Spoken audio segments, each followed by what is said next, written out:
Ngayon mga kababayan, pakinggan po natin ang naging eksklusibong interview ni dating PDEA Agent Morales kay Maharlika kung ano ang kanyang naging kalagayan sa loob ng kulungan ng Senado. Alam po natin, maganda, malinis ang kulungan ng Senado, ngunit paano ba siya tinatrato ng mga opisyal ng Senado? Ano ang kanilang naging usapan ni Jinggoy kung bakit siya pinalaya? Yan ang ating malalaman sa bidyong ito, mga kababayan. Nangyari nga, nagkaroon ng paglihis doon sa tunay na issue at doon sa Mhm. istorya. So yun yung sumama loob ko talaga. Yeah. So, JM, naisip mo ba kung ilang days ka magtatagal doon? Na-anticipate mo ba? Ano yung, syempre, paki-describe mo sa amin. Ano yung itsura nung selda or kulungan sa Senate? Alam niyo nung sinabi na na i-contempt ako at i-commit ako doon sa sa selda ng ng Sergeant at Arms, isang 4x4 na kwarto 4x4. na wala siyang bintana, pero doon sa pintuan na nasa nasa siguro pantay ng mata ko, meron siyang isang butas butas na siguro mga 5 inches yung yung 4 inches yung lapad, tapos ang haba siguro mga 10 inches. So ang Parang bukas lang silipan? ang Parang bukas silipan? lang doon 5 inches. Okay. So kakapraso. So yun lang ang doon, tapos may ilaw at may aircon dahil naman yung aircon doon centralized, pero nawawala siya pagkatapos ng office hours. So electric fan na. So doon sa loob na yun, wala siyang bintana, talagang lang, wala kang gagawin, walang radyo, walang TV, Lahat wala. wala no. Made, Kaya made of wood ba siya o konkreto? halo, concrete Halo. at saka plywood yung dingding niya. May kisame naman. Maayos naman siya, para siyang isang condo unit na pero walang bintana. Wala. So, pero may mga reading materials na binorbahin Wala, sa inyo? wala. Ang So, nangyari, nagdala yung anak ko ng mga mga libro, yung mga libro ko dito sa bahay. Kaya yun ang unang-una pagdating ko roon, talagang may mga pagkain naman. Pero hindi ako nakakain nung na yun, nung gabi na yun, kinabukasan. Kaya tanghalian na ako nakakain nung dumating na yung pamilya ko. Okay. Yun nga. So, actually, mga kababayan po natin, sa totoo lang, naipit po itong si Mr. Morales dahil sa dokumentong ito. Kasi unang-una, hindi niya naman kasalanan kung bakit lumabas ang dokumentong ito. Ang problema kasi, siya po yung pinag-initan. Dahil alam naman po natin kung sino ang taong nakasulat sa pre-operation ng PDEA. At dahil sa kanyang paglabas, ay napatunayan na legit po itong dokumentong ito, kahit pa napilit pinagtatakpan ng PDEA at kahit pa pilit sinasabi ni Jinggoy Estrada at kung sino pang senador at congressman na nagsasabi na ito ay hindi totoo at ito ay kasinungalingan. Naniwala po ang taong bayan dahil unang-una sinabi po ni Senator Bato na legit ito. At naniniwala din ako, para sa aking personal na opinion lamang, na ang PDEA ay talagang hindi magsasalita ng totoo at hindi talaga magja-justify na ang dokumentong ito ay totoo. Bakit ko nasabi yan? Dahil unang-una, mga kababayan, ang PDEA ay under po sa Office of the President. So kapag nilaglag nila ang kanilang pinakabusing, iisa lang ang kanilang ibig sabihin, ipahayag. Kinukontra nila ang kanilang amo at isasakripisyo nila ang kanilang trabaho. Yan po yung mangyayari, mga kababayan po natin. Sino ang maglalaglag sa presidente? Wala. Dahil unang-una, yan ang kanilang pinakabos. Kaya alam po natin na hindi talaga nila aman. At least po, maganda naman yung naging pasilidad dito kay Mr. Morales. At umano'y nakipag-usap sa kanya si Jinggoy. Ano po ang kanilang pinag-usapan? Ano pa ang hinihiling ni Jinggoy pagkatapos niya ito makontempt? Kaya kung ikaw ordinaryong tao ka, mababaliw ka doon sa sitwasyon. Kasi nga wala kang wala kang ibang gagawin kundi mag-isip ng mag-isip. So, ang unang ginawa ko nung nandun ako, nanalangin ako sa Diyos na sabi ko, pagkalooban mo po ako ng tibay ng kalooban, pagkatatagin mo po ako, ganun din ang aking sambahayan, na habang wala ako sa kanila, patuloy mo silang lukuban ng iyong mapagpalang kamay at ilayo sa anumang kapahamakan. Yeah. At yung ang isa sa ginawa ko is yung tanggapin yung sitwasyon, dahil kung hindi ko tatanggapin at lalabanan ko na manghihina ako lalo lang masisira. Kaya number one na talagang hiniling ko sa Diyos talaga na anuhan mo ko ng pagkalooban mo ko ng lakas, tatag ng loob na matanggap ko yung sitwasyon. Kasi para ma-adapt ko kaagad kung ano yung nangyari. Kasi kung hindi ko ma-adapt yung situation, masisira talaga ako unang-una Kaya yun, na-adapt ko naman.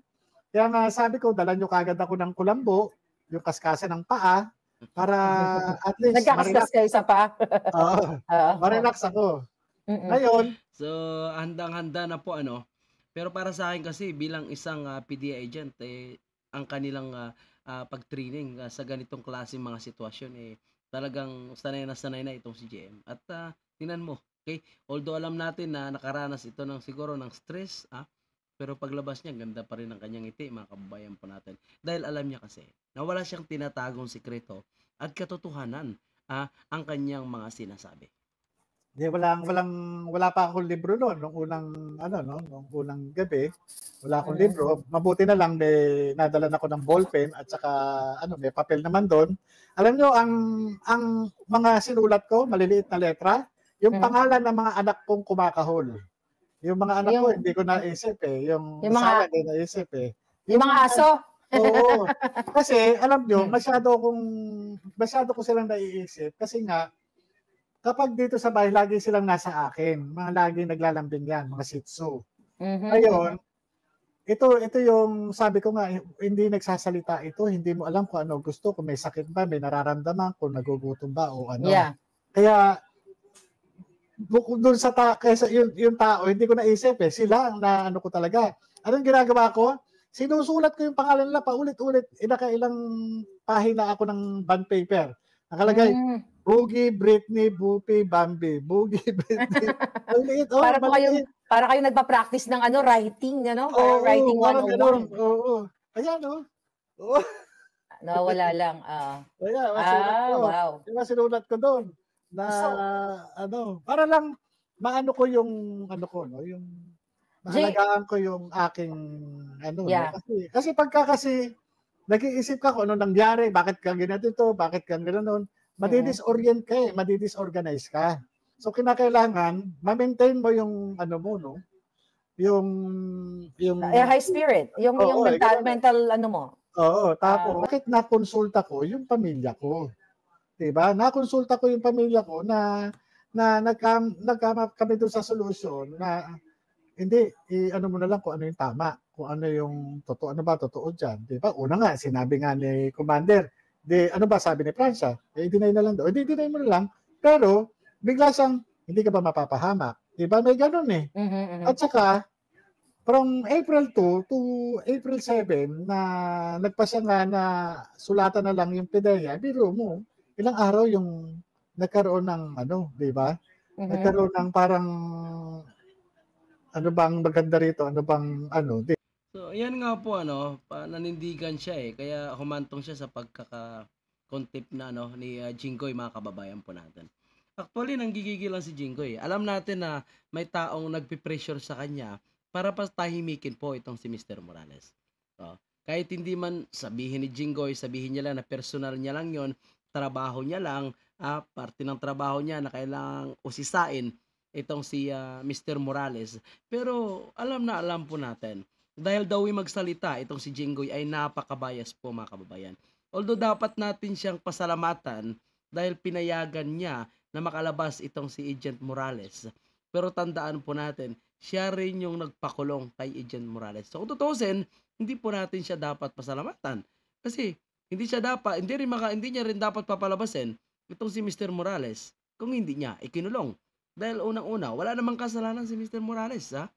Sinabi niya lang kung ano ang kanyang isunulat na ibinigay ng impormante. So, the rest wala doon kasi hindi siya nag-akusa. Dito kay Bongbong Marcos. Crafted, na-crop. Kinrap, parang copy-paste, parang Binura, nilagyan ng oo, no. Baka si Lasso gumawa, no? parang ganon. Kaya pinalalabas nila certified true copy. So dapat sa ganyan, ang kasi sa rules ng evidence, sa Rule 130 ng Revised Rules of Court, yung mga ganyan, dapat pag kino-contest yung dokumento, dapat ipakita yung original. Kasi kung may certified true copy, may pinanggalingan. Di ba? Yes. Dapat ipapakita. Kasi ako naman, kaya gusto kong makita, kasi nga, halimbawa, kung merong alteration, may dinagdag o may binawas, makikita yan. Pagka dinaan yan sa, sa question document, may machine kasi dyan na talaga makikita kung may alteration, o may dinagdag, o may binago, o ginamitan niya ng, computer, makikita naman kung may mga digital print yan, makikita. So, sabi niya, sige, ganito na lang. Si Maharlika, sabi niya. Nabanggit ako? Kilala mo siya?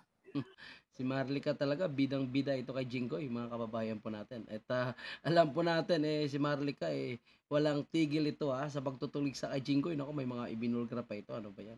No.